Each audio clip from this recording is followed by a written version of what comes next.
আসসালামু আলাইকুম ওয়া রাহমাতুল্লাহি ওয়া বারাকাতুহু। ওয়ালাইকুম আসসালাম রহমতুল্লাহি ওয়া বারাকাতুহু। হামিদান ওয়া মুসাল্লিয়ান ওয়া মুসাল্লিমা। দারসুল হাদিস আল আরবাঈন আন-নববিয়্যাহ।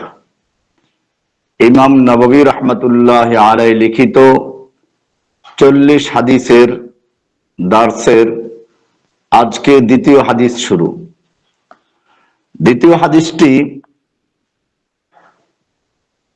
عن عمر بن الخطاب رضي الله تعالى عنه قال بينما نحن جلوس عند رسول الله صلى الله عليه وسلم ذات يوم إذ طلع علينا رجل شديد بياض الثياب شديد سواد الشعر لا يرى عليه أثر السفر ولا يعرفه منا أحد حتى جلس إلى النبي صلى الله عليه وسلم فأسند ركبتيه إلى ركبتيه ووضع كفيه على فخذيه وقال يا محمد أخبرني عن الإسلام فقال رسول الله صلى الله عليه وسلم الإسلام أن تشهد أن لا إله إلا الله وأن محمدا رسول الله وتقيم الصلاة وتؤتي الزكاة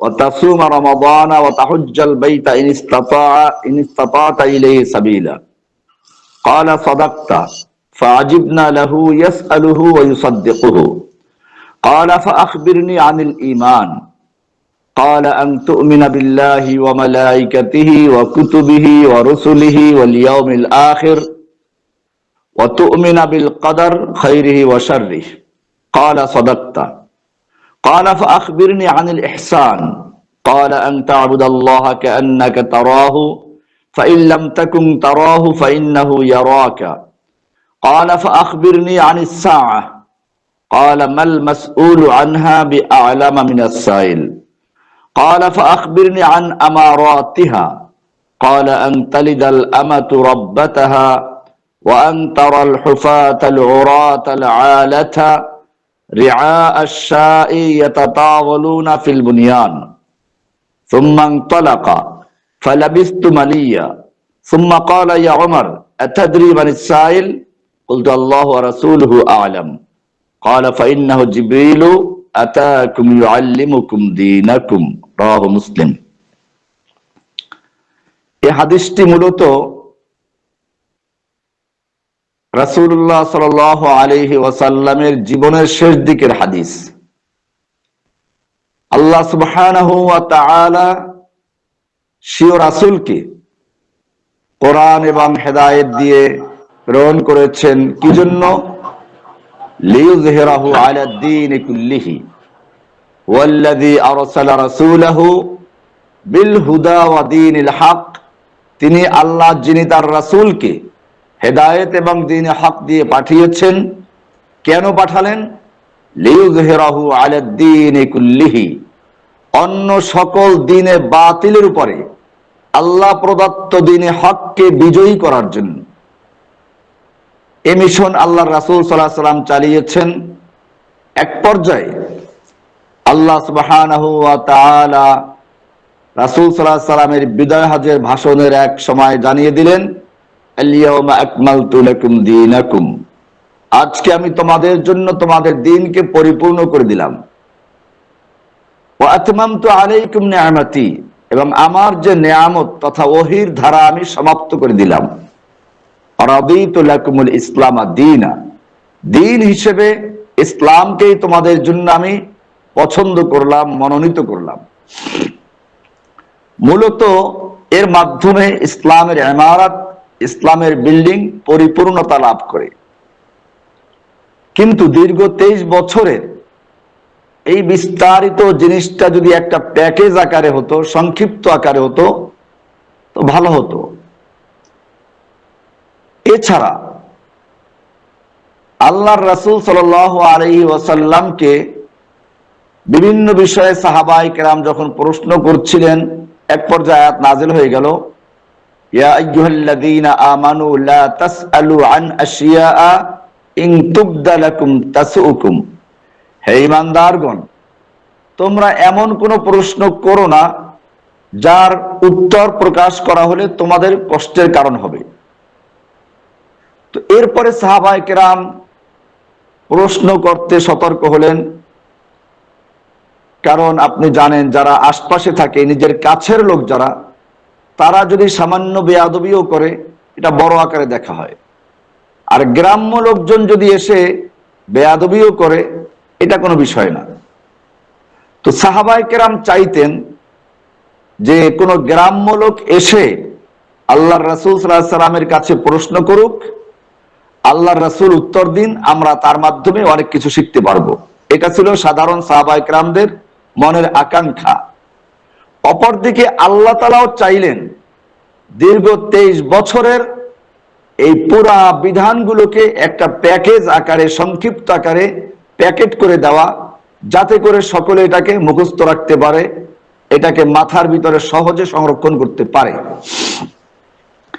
এখন সংক্ষিপ্ত করার সবচেয়ে উত্তম মাধ্যম হচ্ছে প্রশ্ন উত্তর আকারে করা। এখন প্রশ্ন করতেও তো যোগ্যতার প্রয়োজন। কে প্রশ্ন করতে পারবে? সেজন্য আল্লাহ সুবহানাহু ওয়া তাআলা ওই ব্যক্তিকেই নির্বাচন করলেন যার মাধ্যমে তিনি দীর্ঘ 23 বছর পর্যন্ত আল্লাহর নবীর কাছে দ্বীন পাঠিয়েছেন, ওহী পাঠিয়েছেন। তিনি হলেন জিবরাইল আলাইহিস সালাতু ওয়াস সালাম। কারণ তারই জানা আছে তিনি কি কি ইলম আল্লাহর রাসূলের কাছে পৌঁছিয়েছেন এবং কিভাবে সংক্ষেপ করা যায়। সে কারণে আল্লাহ সুবহানাহু ওয়া তাআলা জিবরাইলকে পাঠাইলেন এই সংক্ষিপ্ত প্রশ্নোত্তর আকারে প্যাকেজ করার জন্য। ইসলামের 23 বছরের দীর্ঘ ইলমকে একটা সংক্ষিপ্ত প্যাকেট করার জন্য, প্রশ্ন উত্তর আকারে সাজানোর জন্য জিবরাইলকে পাঠালেন। কিন্তু সমস্যা হচ্ছে আল্লাহর রাসূল যদি জিবরাইলকে চিনতে পারেন তাহলে উত্তরটা ওরকম ভালো হবে না। কারণ আমি যদি জানি যে প্রশ্নকর্তার উত্তর জানা আছে, তাহলে তাকে সংক্ষিপ্ত আকারে আকার ইঙ্গিত উত্তর দিয়ে দেবে, এই যে ওইটা, হ্যাঁ এটা ওইটা।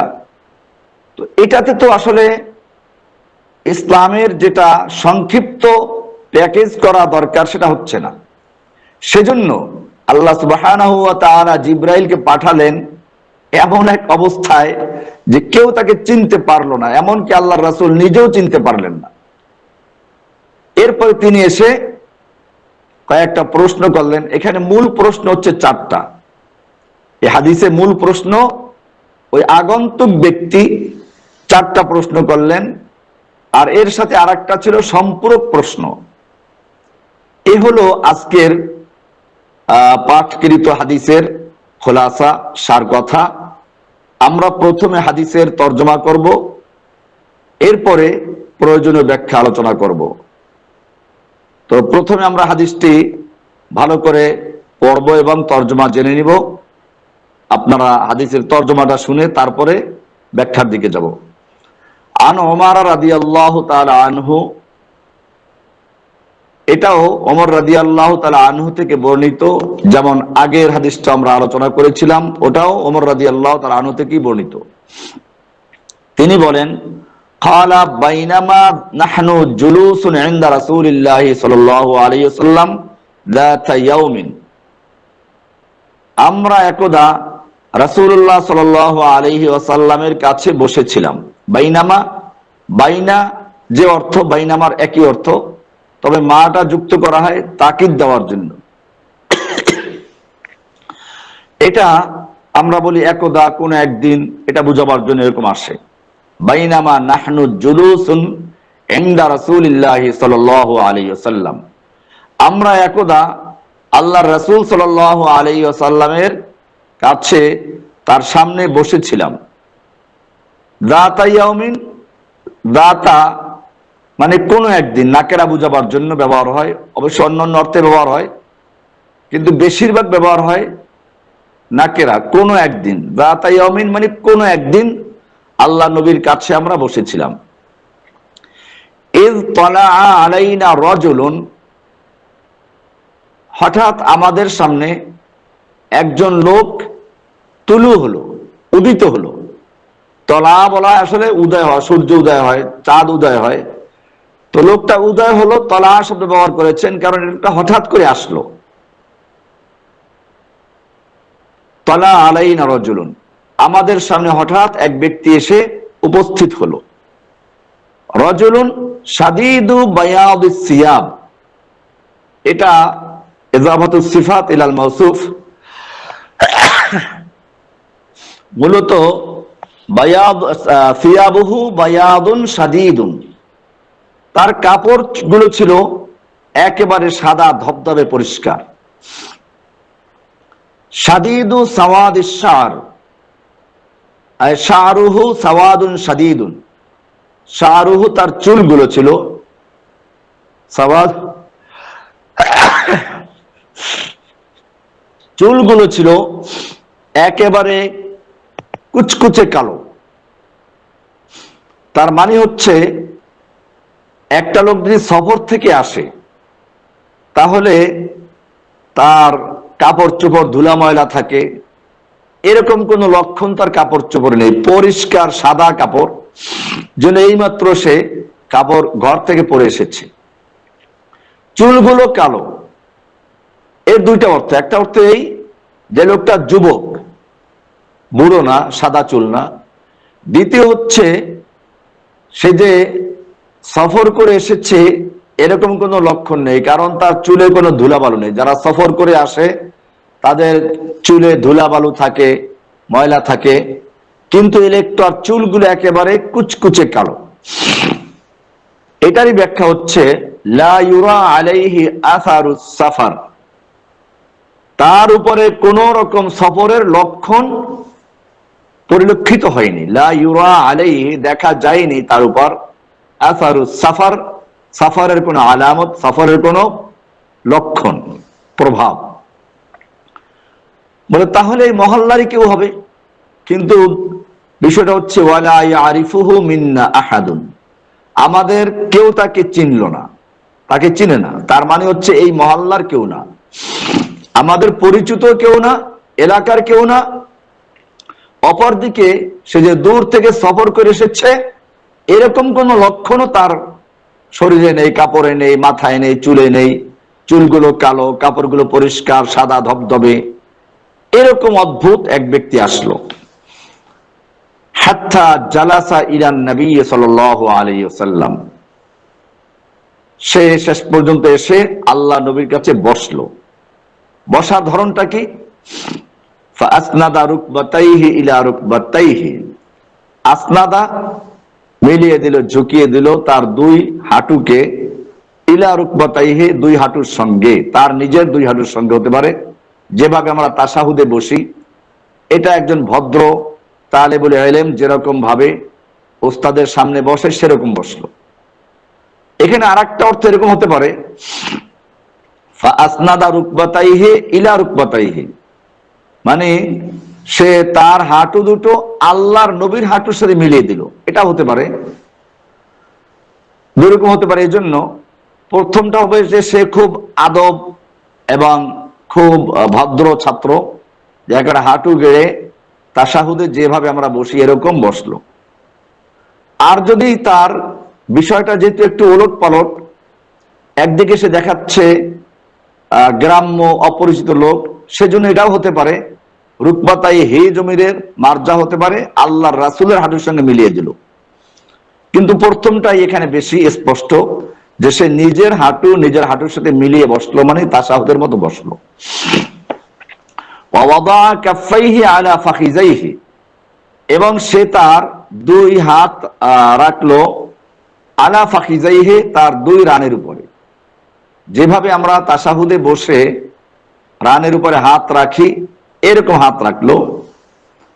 ফাখিজাইহি মানে তার নিজের হাঁটুর উপরে হাত রাখলো, রানের উপরে হাত রাখলো। এটা হলো ভদ্র ছাত্রের লক্ষণ, যেভাবে তাশাহুদে বসি। আর যদি এই হাদিসের সূচনাতে যেরকম একটু ওলট পালট ভাব, সেটার দিকে লক্ষ্য করি, তাহলে এখানে আরেকটা অর্থ হতে পারে ওয়াদা কাফাইহি আলা ফাখিজাইহি, অর্থাৎ তার দুই হাত রাখলো আল্লাহর নবীর রানের উপরে। একজন গ্রাম্য লোক গিয়ে একেবারে নবীর হাঁটুর উপরে হাত দিয়ে হাত রেখে বললো, গ্রাম্য প্রমাণ করার জন্য, এটা হতে পারে। কিন্তু এখানেও প্রথমটাই বেশি উপযুক্ত, যে সে নিজের হাত নিজের রানের উপরে রেখে তাশাহুদে আমরা যেভাবে বসি এরকম সুন্দর একজন মুআদ্দাব, ভদ্র, নম্র ছাত্রের মতো সে সামনে এসে বসলো। ওয়াকালা ইয়া মুহাম্মদ, এরপর সে বলল, হে মুহাম্মদ। সাহাবায়ে কেরামরা আল্লাহ রাসূলকে এরকম ডাকতেন না। লা তাজআলু দুআ আর রাসূল কা দুআই বা'দিকুম বা'দা, তোমরা একে অপরকে যেরকম ডাকো এরকম তো রাসূলকে ডেকো না। এটা সূরা হুজুরাতের আয়াত। এই কারণে আল্লাহ রাসূলের সাহাবায়ে কেরামরা কখনোই ইয়া মুহাম্মদ এরকম ডাকতেন না, ডাকতেন ইয়া আইয়ুহার রাসূল, ইয়া রাসূলুল্লাহ, ইয়া নবিয়াল্লাহ, এরকম তারা সুন্দর করে ডাকতেন। এই লোকটা এসে ইয়া মুহাম্মদ বলে খেতাব করে সম্বোধন করলো, তার মানে বুঝাতে চাইলো যে এই লোকটা আদাবে মজলিস সম্পর্কে, আল্লাহ রাসূলের সাথে কিভাবে কথা বলতে হয় এ সম্পর্কে অজ্ঞ, একজন গ্রাম্য মানুষ। তো মূলত এই তার একটু ব্যতিক্রম ধর্মী আচরণ হওয়ার কারণ হচ্ছে যাতে কেউ তাকে চিনতে না পারে বা আল্লাহ রাসূল তাকে চিনতে না পারেন। কারণ যদি আল্লাহ রাসূল তাকে চিনতে পারেন তাহলে উত্তরটা একজন সাধারণ মানুষকে যেভাবে বুঝাতে গেলে সুন্দরভাবে উত্তর দেওয়া হয়, আর যদি জানা যায় যে যে লোকটা প্রশ্নকারী সে উত্তর আগের থেকেই জানে, তাহলে উত্তরটা ওরকম স্পষ্ট হবে না, সংক্ষিপ্ত উত্তর দিয়ে আকার ইঙ্গিতে বলে দিবে। এই কারণে মূলত আল্লাহ তাআলা চাইলেন যে যেন রাসূল সাল্লাল্লাহু আলাইহি ওয়াসাল্লাম নিজেও তাকে চিনতে না পারেন। এই কারণে লোকটা এভাবে প্রশ্ন করলো, ইয়া মুহাম্মদ, হে মুহাম্মদ, আখবিরনি আনিল ইসলাম, আমাকে বলুন ইসলাম সম্পর্কে, ইসলাম সম্পর্কে আমাকে খবর দিন, আমাকে জানিয়ে দিন ইসলাম কি জিনিস। সুন্দর প্রশ্ন, কারণ ইসলাম কি জিনিস এই প্রশ্ন এখনো যদি আমাদের মুসলমানদের করা হয় দেখবেন যে অনেকেই এক এক উত্তর দিবে। তো সেজন্য সুন্দর একটা প্রশ্ন আসলো, আখবিরনি আনিল ইসলাম, প্রথম প্রশ্ন, আমাকে বলুন ইসলাম সম্পর্কে, ইসলাম কি জিনিস। ফাকাল রাসূলুল্লাহ সাল্লাল্লাহু আলাইহি ওয়াসাল্লাম, রাসূলুল্লাহ সাল্লাল্লাহু আলাইহি ওয়াসাল্লাম এবার উত্তর দিচ্ছেন। উত্তর দিলেন কি, আল ইসলামু আন তাশহাদা আল্লা ইলাহা ইল্লাল্লাহ ওয়া আন্না মুহাম্মাদার রাসূলুল্লাহ। ইসলাম হচ্ছে লা ইলাহা ইল্লাল্লাহ, আল্লাহ ছাড়া কোনো ইলাহ নেই, ওয়া আন্না মুহাম্মাদার রাসূলুল্লাহ, এবং মুহাম্মদ আল্লাহর রাসূল, এটার সাক্ষ্য দেওয়া। এখানে দুইটাকে একত্র করে বলে দিয়েছেন, কারণ তাওহীদ পূর্ণ হয় না রিসালাত ছাড়া, রিসালাত পূর্ণ হয় না তাওহীদ ছাড়া। এই কারণে দুইটা সাক্ষ্যকে একত্র করে দিয়েছেন, আন তাশহাদা আল্লা ইলাহা ইল্লাল্লাহ ওয়া আন্না মুহাম্মাদার রাসূলুল্লাহ, যে ইসলাম হচ্ছে তুমি এই সাক্ষ্য দিবে যে আল্লাহ ছাড়া কোনো ইলাহ নেই, মুহাম্মদ আল্লাহর রাসূল, এটা প্রথম। এরপরে অতুকিমাস সালাত, সালাত কায়েম করবে, অতুতিয়াজ যাকাতা, যাকাত আদায় করবে, অতাসুমা রমাদান, রমজানের রোজা রাখবে, সিয়াম রাখবে, ওয়াতাহুজ্জাল বাইতা ইন ইসতাতাতা ইলাইহি সাবিলা, এবং সক্ষম হলে বাইতুল্লাহ গিয়ে হজ করবে। এটা হলো ইসলাম। লোকটা উত্তরটা শুনে কি বলল, ক্বালা সাদাক্তা, আপনি ঠিকই বলেছেন। ওমর ইবনে খাত্তাব রাদিয়াল্লাহু তাআলা আনহু বলছেন, ফাআজিবনা লাহু, আমরা তার এই আচরণে আশ্চর্য হলাম। ইয়াসআলুহু ওয়া ইউসাদ্দিকুহু, একদিকে প্রশ্ন করছে আবার আরেকদিকে সত্যায়নও করছে। প্রশ্ন করা মানে হচ্ছে সে উত্তর জানে না, আর সাদাক্তা মানে আপনি ঠিকই বলেছেন, তার মানে হচ্ছে তার উত্তর আগের থেকে জানা আছে। এ আবার কেমন প্রশ্নকারী। তো আমরা আশ্চর্য হয়ে গেলাম যে লোকটা একদিকে প্রশ্ন করছে যাতে বোঝা যায় যে তার উত্তর জানা নেই, জানার জন্য প্রশ্ন করছে, আর একদিকে সে বলছে সাদাক্তা, আপনি ঠিকই বলেছেন, অর্থাৎ উত্তরটা যে সঠিক হয়েছে, আপনি সঠিক উত্তর দিয়েছেন, এই কথা বলা মানে তার উত্তর আগে থেকে জানা আছে। তো যাই হোক, এরপরে লোকটা দ্বিতীয় প্রশ্ন করলো, ক্বালা ফাআখবিরনি আনিল ঈমান, আপনি আমাকে বলুন ঈমান সম্পর্কে, ঈমান কি জিনিস, মা হুয়াল ঈমান, ঈমান কি জিনিস আপনি আমাকে জানিয়ে দিন। এবারে আল্লাহ রাসূল সাল্লাল্লাহু আলাইহি ওয়াসাল্লাম তাকে উত্তর দিচ্ছেন, ক্বালা আন তু'মিনা বিল্লাহি ওয়া মালাইকাতিহি ওয়া কুতুবিহি ওয়া রুসুলিহি ওয়াল ইয়াউমিল আখির ওয়া তু'মিনা বিল কদর খাইরিহি ওয়া শাররিহি। ঈমান হলো আন তু'মিনা বিল্লাহ, ওখানে ছিল আন তাশহাদা বিল্লাহি, আল্লাহ ইলাহা ইল্লাল্লাহ, সাক্ষী দেওয়া। এখানে বলা হচ্ছে ঈমান হলো আন তু'মিনা বিল্লাহি, তুমি ঈমান রাখবে, বিশ্বাস স্থাপন করবে আল্লাহর উপরে, ওয়া মালাইকাতিহি, আল্লাহর মালায়েকা ফেরেশতাদের উপরে, ওয়া কুতুবিহি, আল্লাহর কিতাব সমূহের প্রতি, ওয়া রুসুলিহি, আল্লাহর রাসূলদের প্রতি, ওয়াল ইয়াউমিল আখির, পরকাল শেষ দিবসের প্রতি, পরকালের প্রতি, ওয়া তু'মিনা বিল কদর খাইরিহি ওয়া শাররিহি, এবং তাকদীরের উপরে তুমি ঈমান রাখবে, বিশ্বাস রাখবে, ভালো মন্দ সবটার উপরে। এটা বিস্তারিত আমরা আলোচনা করবো ইনশাআল্লাহ সামনে, আমি শুধু তর্জমা করছি। তো এ হলো ঈমান, আল্লাহর উপরে, ফেরেশতাদের উপরে, আসমানি কিতাব সমূহের উপরে, রাসূলগণের উপরে, শেষ দিবসের উপরে এবং তাকদীরের উপরে বিশ্বাস স্থাপন করবে, এটা হলো ঈমান। ক্বালা সাদাক্তা, লোকটা আবার বলল, আপনি ঠিকই বলেছেন, আপনি ঠিকই বলেছেন। তো প্রশ্ন করার মাধ্যমে জানা গেল যে সে জানে না, জানার জন্য প্রশ্ন করছে। আর সাদাক্তা বলার মাধ্যমে বোঝা গেল যে সে উত্তর আগের থেকে জানে, আপনার উত্তরটা সঠিক হয়েছে। যাই হোক, এবারে 3 নম্বর প্রশ্ন করলো, ফাআখবিরনি আনিল ইহসান, আমাকে বলুন ইহসান কি জিনিস, মা হুয়াল ইহসান, ইহসান কি জিনিস এটা আমাকে বলুন। ইহসান, ক্বালা আন তা'বুদাল্লাহা কাআন্নাকা তারাহু ফাইন লাম তাকুন তারাহু ফাইন্নাহু ইয়ারাকা। আন তা'বুদাল্লাহা কাআন্নাকা তারাহু, আন তা'বুদাল্লাহ, তুমি আল্লাহর ইবাদত করবে এমন ভাবে, কাআন্নাকা, যেন তুমি, তারাহু, তাকে দেখতে পাচ্ছ। তুমি আল্লাহর ইবাদত করবে এমন ভাবে যেন তুমি তাকে দেখতে পাচ্ছ, সরাসরি কোনো ভায়া মাধ্যম ছাড়া। ফাইন লাম তাকুন তারাহু, তুমি যদিও তাকে দেখতে না পাও, ফাইন্নাহু ইয়ারাকা, তিনি তোমাকে দেখতে পাচ্ছেন। তার মানে হচ্ছে, প্রথম ভাবটা হচ্ছে এরকম, যেন আমি আল্লাহকে দেখতে পাচ্ছি, কারণ আল্লাহর সৃষ্টি, আল্লাহর কুদরত, আমি নিজেও আল্লাহর সৃষ্টি, আমার ভিতরেই অনেক রহস্য আছে, আমার এই সুন্দর চোখ, দাঁত, হাত, নাক, মুখ, শরীর, দেহ, শক্তি, এসবগুলো আল্লাহ দিয়েছেন। কাজে যেন আল্লাহকে আমরা দেখতে পাচ্ছি, আল্লাহ আছেন। অনেক জিনিস আছে এরকম যেগুলো দেখা যায় না, কিন্তু মনে হয় যেন দেখতে পাচ্ছি। যারা মনে করেন মুসলমান, দিনদার, নামাজ কালাম করে, কিন্তু সে কখনো মক্কা মদিনা আসে নাই, কিন্তু সে মক্কা মদিনা, খানায় কাবা আছে, এটা তার কাছে এমন যেন সে দেখতে পাচ্ছে। তো আল্লাহকেও ইবাদত করতে হবে এরকম যেন তিনি আল্লাহকে দেখতে পাচ্ছেন। আর যদি এই মনোভাবটা তৈরি করা না যায়, তাহলে কমপক্ষে এতটুকু করতে হবে যে আল্লাহ আমাকে দেখতে পাচ্ছেন। এটা না হলে ইহসান। আমরা ব্যাখ্যা আসবো এটা ইহসান হলো কি করে, কারণ ইহসানের বিপরীত হচ্ছে জুলুম। তো আল্লাহর সঙ্গে ভায়া মাধ্যম করা, শিরিক করা হচ্ছে জুলুম। কোরআনে আছে, ইন্না শিরকা লাযুলমুন আযীম, শিরিক বড় জুলুম।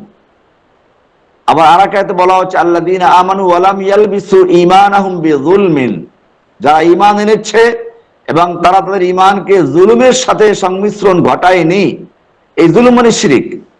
তাহলে ভায়া মাধ্যম থাকলে হয় জুলুম, শিরিক, আর ভায়া মাধ্যম ছাড়া যেটা, এটা হলো ইহসান।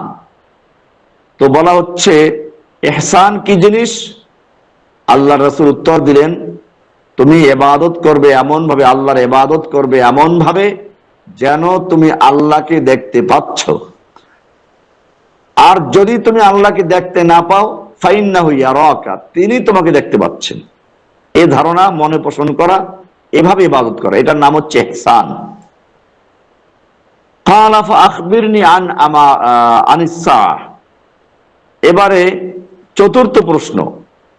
প্রথম প্রশ্ন ছিল ইসলাম কি জিনিস, দ্বিতীয় প্রশ্ন ঈমান কি জিনিস, তৃতীয় প্রশ্ন ইহসান কি জিনিস, 4 নম্বর প্রশ্ন হচ্ছে ফাআখবিরনি আনিস সাআহ, আমাকে সাআহ কিয়ামত সম্পর্কে বলুন। নির্দিষ্ট সময়, যে সময় গোটা সৃষ্টি ধ্বংস হয়ে যাবে, একমাত্র আল্লাহই অবশিষ্ট থাকবেন, সেই কিয়ামতটা কবে হবে এ সম্পর্কে আমাকে বলুন, কিয়ামত সম্পর্কে বলুন।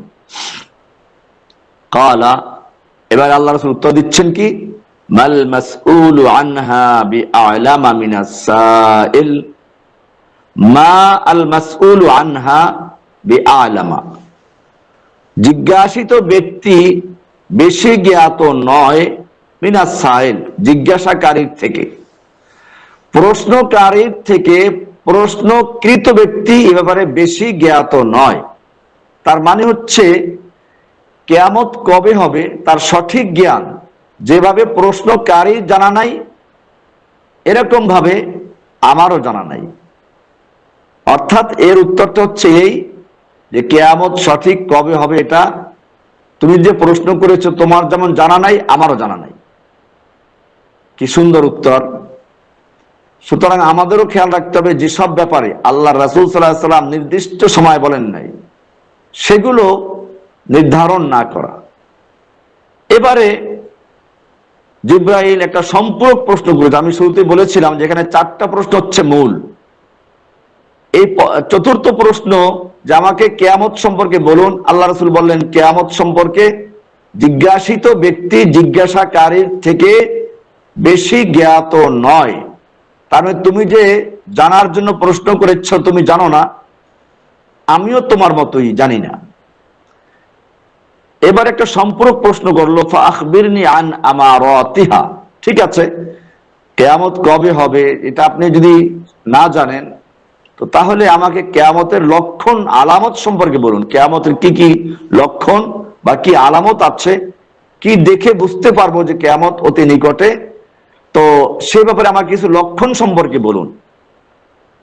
ক্বালা, এবারে রাসূল সাল্লাল্লাহু আলাইহি ওয়াসাল্লাম উত্তর দিচ্ছেন, আন তালিদাল আমাতু রাব্বাতাহা, আন তালিদাল আমাতু রাব্বাতাহা। কিয়ামতের একটি লক্ষণ হচ্ছে এই যে একজন দাসী তার মনিবকে জন্ম দিবে। একজন দাসী তার মনিবকে জন্ম দিবে, মানে মহিলারা তাদের মনিবকে তার পেটে ধারণ করবে, জন্ম দিবে। وأن ترى الحفاة العراة العالة رعاء الشاء يتطاولون في البنيان। আর তুমি দেখতে পাবে আল হুফাত, হুফাত হাফিনের জমা, মানে যার পায়ে জুতা নাই, খালি পা, মানে এমন অসহায় গরিব মানুষ যার এক সময় জুতা পরার মতো অবস্থা ছিল না, উলঙ্গ পা। আল আলাতা, অসহায় গরিব দুঃখী। আল ওরাত, ওরাত মানে আরিনের বহুবচন, উলঙ্গ বদন, মানে কাপড় চোপড় পরার মতো কোনো অবস্থা ছিল না, সচ্ছলতা ছিল না, খালি পা। আল হুফাত, পায়ে জুতা পরার মতো সক্ষমতা ছিল না। আল ওরাত, আরিনের জমা, যার অর্থ হচ্ছে উলঙ্গ বদন, ল্যাংটা, অর্থাৎ যার শরীর ঢাকার মতো বস্ত্র কাপড় চোপড় পরার মতো অবস্থা ছিল না, এত অসহায় গরিব ছিল। আলা, একেবারে অসহায়। রিআ আন-নাস, রিআ শাই, রিআ বকরি চরাইর জমা, আর শাতুনের জমা, মানে শাতুন মানে বকরি, আর রিআ মানে রাখাল।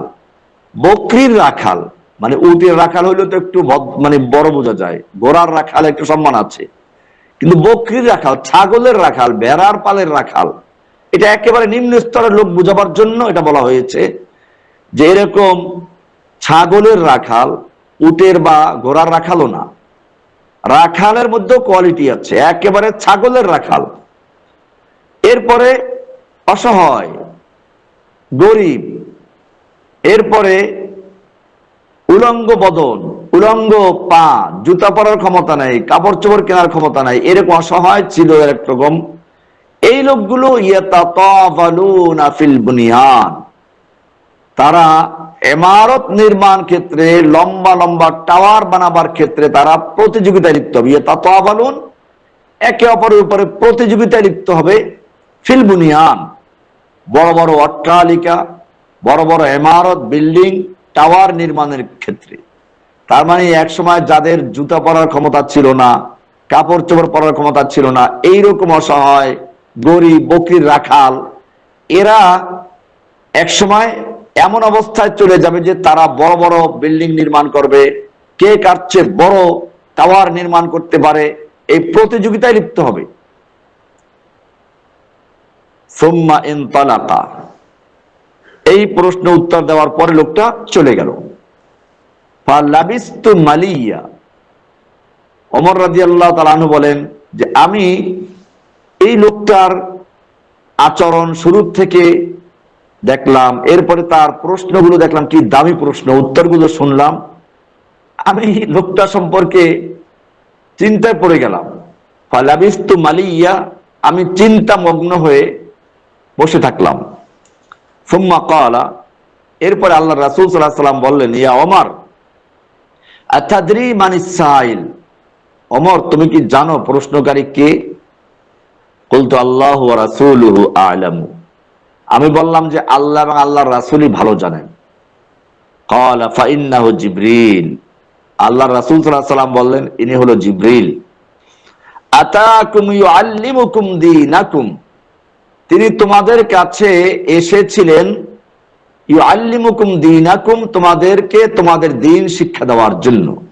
তার মানে দ্বীনের একটা প্যাকেজ করার জন্য, সংক্ষিপ্ত ভাবে দ্বীনটাকে তোমাদের একটা প্যাকেট করে হাতে তুলে দেওয়ার জন্য তিনি আগমন করেছিলেন। আমরা হাদিসের তর্জমা করলাম, এই হাদিস থেকে সুন্দরভাবে আমরাও জানতে পারলাম কি সুন্দরভাবে ইসলাম কি জিনিস, ঈমান কি জিনিস, ইহসান কি জিনিস, কিয়ামত কবে হবে এবং কিয়ামতের লক্ষণ কি। আমরা এখন এই হাদিসের আলোকে আমরা কিছু ব্যাখ্যায় চলে যাব। প্রথমে আপনারা হাদিসটি ভালো করে পড়বেন, মুখস্থ করবেন, এরপরে তর্জমাটা ভালো করে শিখবেন, যেভাবে আমি আপনাদেরকে বললাম, বা এর চেয়ে আরো ভালো আপনারা পড়তে পারবেন। এরপরে তৃতীয় নম্বরে হাদিসের ব্যাখ্যায় আমরা যাব। তো এখানে প্রথমেই বললাম যে বাইনামা জুলুসুন ইনদা রাসূলিল্লাহ সাল্লাল্লাহু আলাইহি ওয়াসাল্লাম, এই জুলুসুন শব্দটা হলো মুবতাদা, আর ইনদা রাসূলিল্লাহ সাল্লাল্লাহু আলাইহি ওয়াসাল্লাম খবর। মানে আমরা বসেছিলাম কার কাছে? আল্লাহ রাসূলের কাছে। যাতা ইয়াউমিন, যাতা শব্দটা এটা নাকেরা বোঝাবার জন্য, মানে ফি ইয়াউমিন মিনাল আইয়াম, কোন একদিন। এটা কয় তারিখে, কোন মাসে, কোন বছর তা এখানে উল্লেখ করা হয় না। আল্লাহ ওমর রাদিয়াল্লাহু বলছেন যে যাতা ইয়াউমিন, আমরা কোন একদিন আল্লাহ রাসূলের সামনে বসেছিলাম। এখানে যাতা শব্দটা ব্যবহার করা হয়েছে নাকেরা বোঝাবার জন্য। এটা কখনো এটা ইসমে মৌসুল আকারে ব্যবহার হয়, দাতা কখনো ইসমে মৌসুল আকারে ব্যবহার হয়। যেমন ইমাম মালিক রাহমাতুল্লাহ আলাইহির কথার মধ্যে আছে ওয়াকাল্লাতি আয়দান, যেমন বেতু আলাইকা বাইতি যাতা ইশতারাইতু, বেতু আলাইকা বাইতি, আমি তোমাকে বিক্রি করেছি ওই ঘরটা, যাতা ইশতারাইতু মানে আল্লাতি ইশতারাইতু, যেটা আমি তোমার কাছ থেকে ক্রয় করেছিলাম। তো এটা কখনো আল্লাতি ইসমে মৌসুলের অর্থে আসে, আবার কখনো আসে সাহেবা, যেমন যাতুন নিতাকাইন হাদিসে আছে, সাহেবাতুন নিতাকাইন, দুই নিতাকধারী, দুই নেতাকের অধিকারী। সাহেবুল মাল, যাতা মালিন, মালদার। তো এই সাহেব বা ওই যে অধিকারী, এটা বোঝাবার জন্য আসে দাতা শব্দটি। আর একটা হচ্ছে যেটা এখানে ব্যবহার হলো, এবং এটাই বেশি, দাতা শব্দটা ব্যবহার হয় নাকেরা বোঝাবার জন্য, একদা, কোনো এক সময়, কোনো একটা, এসব অর্থে আসে। ইজ তালা আলাইনা রজুলুন, এখানে আমাদের কাছে তুলু হলেন, উদয় হলেন এক ব্যক্তি, রজুল। মূলত এই লোকটা চেহারা সুরতে ছিল মানুষ, যদিও সে ছিল মালাক, ফেরেশতা। এরপরে শাদীদু বায়াদিস সিয়াব, শাদীদু বায়াদিস সিয়াব আই সিয়াবুহু বায়াদুন শাদীদুন, তার কাপড় ছিল একেবারে ধবধবে সাদা, গায়রু মুগবাররাহ, ধুলা মলিন মসৃণ ছিল না। শাদীদু সাওয়াদিস শার, তার চুলগুলো ছিল একেবারে কুচকুচে কালা। তার মানে হচ্ছে সে যুবক, এবং সফর থেকে আসলে যে ধুলাবালু হয় এটাও ছিল না। লা ইউরা আলাইহি আসারুস সফর, তার উপরে সফরের কোনো প্রভাব ছিল না, সফরের কোনো লক্ষণ ছিল না, আলামত ছিল না, কারণ তার চুলগুলো সাদা কালো, তার কাপড় চোপড় সাদা ধবধবে পরিষ্কার পরিচ্ছন্ন। সফর থাকলে যে ধুলা মসৃণ থাকে এটা কিছুই ছিল না। এরপরে ওয়ালা ইয়ারিফুহু মিন্না আহাদুন, আমাদের কেউ তাকে চিনে না। তার মানে মদিনার কেউ তাকে চিনে না, মানে হচ্ছে সে মদিনাবাসীদের কেউ প্রসিদ্ধ ব্যক্তি নয়, মদিনায় যে চিনা যায় এরকম কেউ ব্যক্তি না, কারণ সে মুসাফির, পথিক, একজন আগন্তুক। তো এরপরে সে বসে গেল, হাত্তা জালাসা ইলান নবী সাল্লাল্লাহু আলাইহি ওয়াসাল্লাম, আল্লাহর নবীর কাছে বসলো। এখানে ইনদা রাসূলিল্লাহ বলা হয় নাই, ইলান নবী বলা হয়েছে। ইলা মানে হলো একেবারে আল্লাহর নবীর সাথে গিয়ে মিশে বসেছে, এই জন্য হাত্তা জালাসা ইলান নবী, হাত্তা জালাসা ইনদান নবী বলা হয় নাই। নবীর কাছে এটা না, নবীর দিকে গিয়ে বসেছে, একেবারে নবীর সাথে মিলে বসেছে। এরপরে বলেছেন আসনাদা রুকবাতাইহি ইলা রুকবাতাইহি ওয়া দাআ কাফাইহি, তার মানে হচ্ছে সে তার হাঁটুকে নিজের হাঁটুর সাথে মিলিয়ে বসলো, তার রান দুটো নিজের রানের সাথে মিলিয়ে বসলো। কিন্তু আরেকটা ব্যাখ্যা আমি যেটা বলেছিলাম যে আল্লাহর নবীর রানের সাথে মিলিয়ে বসলো, এটাও হতে পারে, কিন্তু এটার চেয়ে আগেরটাই বেশি প্রযোজ্য, যাতে করে সে আল্লাহর রাসূলের ইহতিরাম যথেষ্ট করেছে। অকালা ইয়া মুহাম্মদ, একদিকে সে দূর থেকে এসেছে, তাতে বোঝা যায় তার ধরনে বসায় যে সে গ্রাম্য লোক, আদব আখলাক সম্পর্কে কিছুই জানে না। কিন্তু অপরদিকে সে ইয়া মুহাম্মদ বলে সম্বোধন করলো, এটা অন্য রাওয়াতে আছে যে সে দরজায় এসে অনুমতিও চাইছিল, আমি কি প্রবেশ করতে পারি। তো একদিকে এতে বোঝা যায় যে সে মজলিসের আদব সম্পর্কে কিছুটা হলেও জানে, একেবারে অজ্ঞ মূর্খ না যে এসে ঢুকে পড়লো বসে। ওই অংশটা এই হাদিসে নাই, এটা অন্যান্য রাওয়ায়াতে আছে। এরপরে বলল যে ইয়া মুহাম্মদ, হে মুহাম্মদ। এখানে আমি আগে বলেছিলাম এটা এই ধরনের শব্দ ব্যবহার করার কারণ হচ্ছে যাতে করে সবাই বুঝে, আল্লাহ রাসূল বুঝতে পারেন যে সে একজন গ্রাম্য লোক, সে মজলিসের আদব সম্পর্কে জানে না। কারণ সাহাবায়ে কেরাম আল্লাহ রাসূলকে কখনোই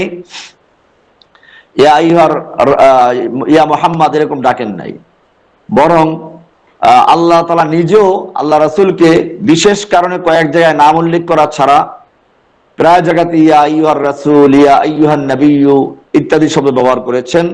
এটা আমাদের নবীর বৈশিষ্ট্য, এটা আল্লাহ তাআলা তাকে সম্মান দিয়েছেন।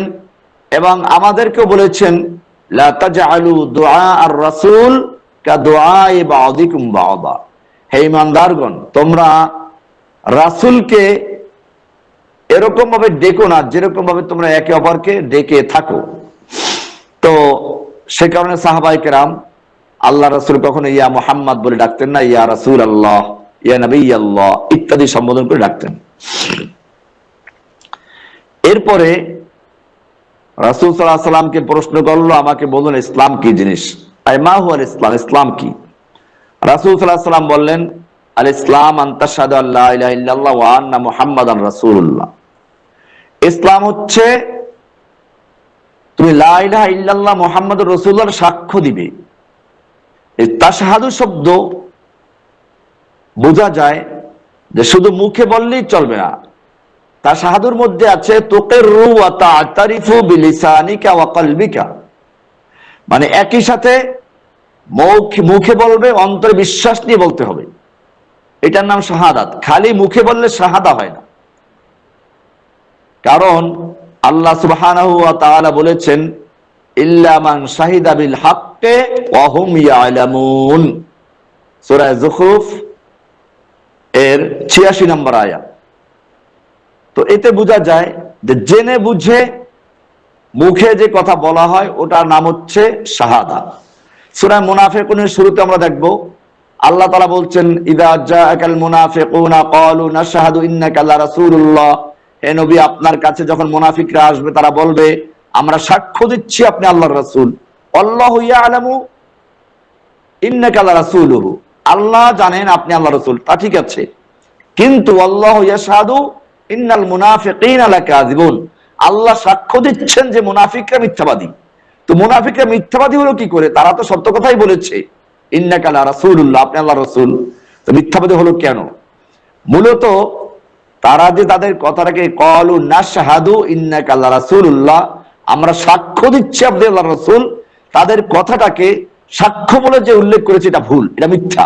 কারণ সাক্ষ্য হতে হলে মুখে বললে চলবে না, অন্তরে বিশ্বাস নিয়ে বলতে হবে।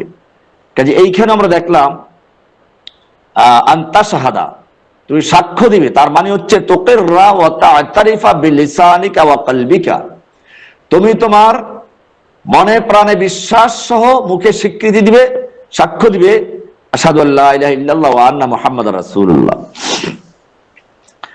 এখানে লা ইলাহা ইল্লাল্লাহ, লা ইলাহা নফি, ইল্লাল্লাহ ইসবাত, এটা লা নফি জিন্স, আর এটা উমুমের ফায়দা দেয়। তার এসএম হচ্ছে লা নফি জিন্সের এসএম হলো ইলাহ, আর এর খবর হলো মাহজুব। লা ইলাহা হাক্কুন, লা ইলাহা হাক্কুন ইল্লাল্লাহ মানে গায়রুল্লাহ, আল্লাহ ছাড়া কোনো হক ইলাহ নেই। হাক্কুন কেন মাহজুব মানতে হলো, উজ্জ কেন মানতে হলো? কারণ লা ইলাহা, লাটা হচ্ছে লা নফি জিন্স, আর ইল্লাহ হচ্ছে হরফে হসর, আর লা ইলাহার খবর হচ্ছে হাক্কুন, কারণ লা নফি জিন্সের খবরটা নাকেরা হয়। ইল্লাল্লাহ, আল্লাহ শব্দটা হচ্ছে মারিফা, আলম। এই কারণে এখানে লা ইলাহা হাক্কুন হলো খবর, লা ইলাহা হাক্কুন, হক মাবুদ নেই, ইল্লাল্লাহ গায়রুল্লাহ মানে আল্লাহ ছাড়া। ইল্লাটা হচ্ছে হরফে হসর, মানে এখানে লা ইলাহা কোন ইলাহ নেই, ইল্লা তবে আছেন আল্লাহ, ইল্লা দিয়ে হসর করা যে আল্লাহই আছেন, অর্থাৎ হক ইলা আল্লাহই আছেন, অন্য কোনো হক ইলা নাই। সুতরাং এই বাক্যটি এরকম যার মুবতাদা উল্লেখ আছে, খবর মাহজুফ, তার মানে হচ্ছে লা ইলাহা হাক্কুন ইল্লাল্লাহ, হক ইলাহ নেই আল্লাহ ছাড়া। তাতে একটা প্রশ্ন উত্তর হয়ে যায়, কারণ আমরা যদি লা ইলাহা কোন ইলাহ নেই আল্লাহ ছাড়া, তো কাফেররা তো আল্লাহ ছাড়াও আল্লাহ মানে, বাতিল ইলাহ তো আছে। তো সেজন্য এখানে উত্তর হয়ে গেল যে ওগুলো ইলাহে বাতিলা আছে, ঠিক আছে, ওগুলো বাতিলা, হক ইলাহ নেই, আল্লাহই একমাত্র হক ইলাহ, সত্যিকার ইলাহ, এছাড়া যতগুলো সবগুলো বাতিল ইলাহ, সেগুলো হক ইলাহ না। এটাই কোরআনেরও আয়াত থেকে প্রমাণিত। কোরআনের সূরা হাজের ৬২ নম্বর আয়াতে বলা হয়েছে যালিকা বিআন্নাল্লাহা হুয়াল হাক্কু ওয়া আন্না মা ইয়াদউনা মিন দুনিহি হুয়াল বাতিল, যালিকা বিআন্নাল্লাহা হুয়াল হক, আল্লাহই হচ্ছেন হক, সত্য, ওয়া আন্না মা ইয়াদউনা মিন দুনিহি, এবং তারা আল্লাহকে বাদ দিয়ে যা কিছু ডাকে, হুয়াল বাতিল, সেটা হচ্ছে বাতিল। এরপরে বলা হয়েছে ওয়া আন্না মুহাম্মাদার রাসূলুল্লাহ, এবং তুমি সাক্ষী দেবে যে মুহাম্মদ সাল্লাল্লাহু আলাইহি ওয়াসাল্লাম আল্লাহর রাসূল। এটা বলেন না যে ইন্নী রাসূলুল্লাহ, তুমি সাক্ষী দেবে আমি আল্লাহর রাসূল, এটা বলেন নাই, কারণ এখানে এটা ইসমে আলম মুহাম্মদ আল্লাহর রাসূল, এই কথা বলার মানে হচ্ছে এটা একটা তাকিদ, গুরুত্বপূর্ণ বিষয়, এবং ঈমানের বিষয়টাকে ক্লিয়ার করে দেওয়া। আমি বললে যেটা বোঝায় তার চেয়ে মোহাম্মদ আল্লাহ রসুল বললে এটা গুরুত্ব বেশি এবং এটা এই ক্ষেত্রে তাজিম বেশি বোঝা যায়। মোহাম্মদ আল্লাহ আমাদের প্রিয় নবী মুহাম্মদ সাল্লাল্লাহু আলাইহি ওয়াসাল্লামের নাম, দুনিয়াতে মোহাম্মদ, আসমানে হলো আহমদ। সূরা সফের শুরুর দিকে আছে, ঈসা আলাইহিস সালাম বলছেন অবশ্যরাম বিরাসূলিন ইয়াতি মিন বাদ ইসমুহু আহমদ, আমার পরে একজন রাসূল আসবেন যার নাম হবে আহমদ। তো আসমানে হলো আহমদ, আহমদ মানে হলো সবচেয়ে বেশি প্রশংসাকারী। আসমানে আল্লাহর প্রশংসা পৌঁছে, তো আল্লাহর আসমানে যত লোকের প্রশংসা পৌঁছে আল্লাহর কাছে, তার মধ্যে সবচেয়ে বেশি প্রশংসাকারী হচ্ছেন আহমদ, মুহাম্মদ সাল্লাল্লাহু আলাইহি ওয়াসাল্লাম। আর দুনিয়াতে হলো মোহাম্মদ, মোহাম্মদ মানে প্রশংসিত। কারণ দুনিয়াতে যত লোকের প্রশংসা করা হয়েছে, হচ্ছে, হবে, তার মধ্যে সবচেয়ে বেশি প্রশংসিত ব্যক্তি হচ্ছেন মুহাম্মদ সাল্লাল্লাহু আলাইহি ওয়াসাল্লাম। এই কারণে মুহাম্মদ সাল্লাল্লাহু আলাইহি ওয়াসাল্লাম নাম দুনিয়াতে হলো মোহাম্মদ, আসমানে হলো আহমদ। তো এখানে মোহাম্মদ আনতাশহাদা ওয়া আন্না মুহাম্মাদান রাসূলুল্লাহ, এবং তুমি সাক্ষ্য দিবে যে মুহাম্মদ সাল্লাল্লাহু আলাইহি ওয়াসাল্লাম আল্লাহর রাসূল। মুহাম্মদ সাল্লাল্লাহু আলাইহি ওয়াসাল্লাম ছিলেন মূলত বনু ইসমাইল থেকে, তার পরিচয় হচ্ছে হুয়া মুহাম্মদ ইবনে আব্দুল্লাহ আল হাশিমি আল কুরাশি মিন যুররিয়াতি ইসমাইল, ইসমাইলের বংশধর থেকে। ইসমাইল বংশ থেকে অন্য কোন রাসূল নেই মুহাম্মদ সাল্লাল্লাহু আলাইহি ওয়াসাল্লাম ছাড়া। যেহেতু ইব্রাহিম আলাইহিস সালাম দোয়া করেছিলেন খানায়ে কাবা নির্মাণ করার সময় ইসমাইলকে নিয়ে, সেই দোয়ার মধ্যে ছিল রব্বানা ওয়াবআস ফীহিম রাসূলাম মিনহুম, ও রাব্বুল আলামিন তুমি একজন রাসূল পাঠাও, ফীহিম আমার এই ইসমাইল বংশের মধ্যে, মিনহুম তাদের মধ্য থেকে একজন রাসূল পাঠাও, ইয়াতলু আলাইহিম আয়াতিক, সূরা বাকারার 129 নম্বর আয়াতে যেটা উল্লেখ করা আছে। এখানে ইব্রাহিম আলাইহিস সালাম দোয়াই করেছিলেন তার এই সন্তান ইসমাইলের বংশের মধ্য থেকে রাসূল পাঠাবার জন্য, আল্লাহ সেটা পাঠিয়েছেন। তো আন্না মুহাম্মাদ রাসূলুল্লাহ, রাসূল কাকে বলে? রাসূল হচ্ছেন হুয়ার মান আওহাল্লাহু ইলাইহি বিশরঈন ওয়া আমারা বিতাবলীগিহি ওয়াল আমাল বিহি। রাসূল হচ্ছেন যাকে নতুন শরিয়া, নতুন কিতাব ইত্যাদি দিয়ে প্রেরণ করা হয় এবং তাকে তা প্রচার করার জন্য এবং আমল করার জন্য আদেশ করা হয়। নতুন কিতাব এবং নতুন শরিয়া যাদেরকে দেওয়া তারা হচ্ছেন রাসূল। তো নবী হচ্ছে আম, নবী হলো যার কাছে আল্লাহর পক্ষ থেকে ওহী পাঠানো হয়, চাই সে ওহী নতুন শরিয়া ভিত্তিক হোক বা পূর্বের নবীর অনুসরণে হোক।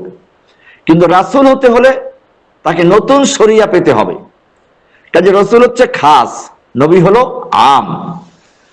এই কারণেই কোরআনে ওই যে বলা হয়েছে মা কানা মুহাম্মাদুন আবা আহাদিম মির রিজালিকুম ওয়ালাকিন রাসূলুল্লাহি ওয়া খাতামান নাবিয়্যিন, তিনি আল্লাহর রাসূল এবং নবীদের সর্বশেষ নবী।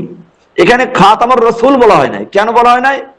কারণ রাসূল যখন, নবী যখন শেষ, তো রাসূল তো এমনি শেষ হবে, কারণ নবী হলো, রাসূল হচ্ছে আম। একজন বলছিল ভাই ঘর মে চাউল নেই হ্যায়, চিকন পাকাও। আরে চাউল নেই है চিকন কাহা পাও? ঘরে চাউল নাই, চিকন চাউল পাকাও। আরে ভাই চাউলই তো নাই, চিকন পাবো কোত্থেকে? তো যেখানে নবী নাই তো সেখানে রসুল আসবে কোত্থেকে?